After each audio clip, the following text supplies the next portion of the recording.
All Apple TV. Okay, so you've made the big decision. You're getting an iPhone. So which model is the right one for you? Is it the latest and greatest flagship iPhone 5S, fully loaded with a fingerprint scanner and a souped-up processor?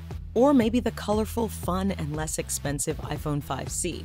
Let's take a look at the 2013 iPhone lineup to see which one you should buy.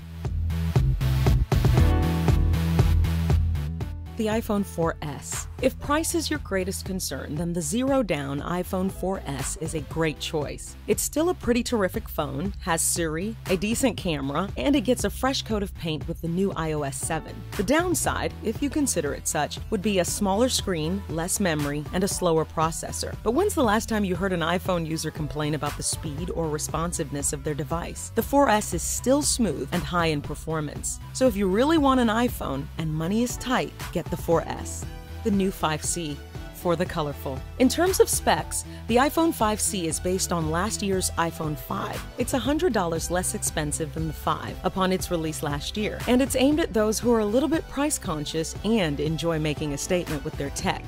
The 5C sports a 4-inch screen, so it's slightly taller than the 3.5-inch screen on the 4S and also adds LTE networking to the package. It comes in 5 flavors: white, green, blue, pink, and yellow, with options to buy equally colorful cases.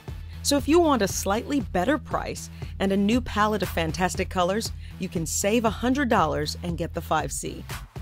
The iPhone 5S, the gold standard. The iPhone 5S is the new high-end model of Apple's iPhone, which means it has everything the iPhone 5 and 5C have plus more. 5S gets you security features like the Touch ID fingerprint scanner with stainless steel detection ring, and a superior camera with a larger sensor, and treats like slow-motion video, burst mode, and flash color correction. It's also packed with a more powerful and efficient 64-bit processor.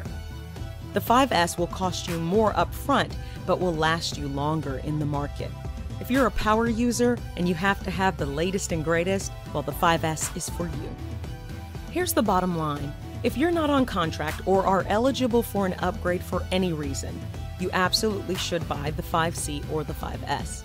If price is the most important factor, the zero-down on contract position has been taken over by the iPhone 4S, which not only has a Retina display, but Siri, a pretty decent camera, and more importantly, the ability to run iOS 7. If you can afford it, however, I do recommend a slight jump to the iPhone 5C. Starting at $100 on contract, the iPhone 5C gives you not only the new, bigger 4-inch screen, but the much more powerful Apple A6 processor, the new Lightning connector, and fast LTE cellular networking. It comes in bright colors, but more importantly, it's going to get you iOS 8 next year and likely iOS 9 beyond that, making it a far better long-term investment. Starting at $200 on contract, the iPhone 5S will give you an even better Apple A7 processor with M7 Motion coprocessor, a better eyesight camera, and the Touch ID fingerprint authentication system. If you're still undecided, this may sound corny, but go with your gut. You know what you can afford, and ultimately, you know what you really want. You're watching All Apple TV. I hope this has helped make your decision-making just a little bit easier. Listen, we've got some great things coming up. We're gonna do some unboxings. Hopefully, we can get our hands on at least 3 of these devices, 1 of each, and we'll unbox them for you. We'll do a full review on it and just get really deep into the knit and grit of the iPhone lineup for 2013. Take care, subscribe, like the video if it's been helpful to you. We'll talk to you soon.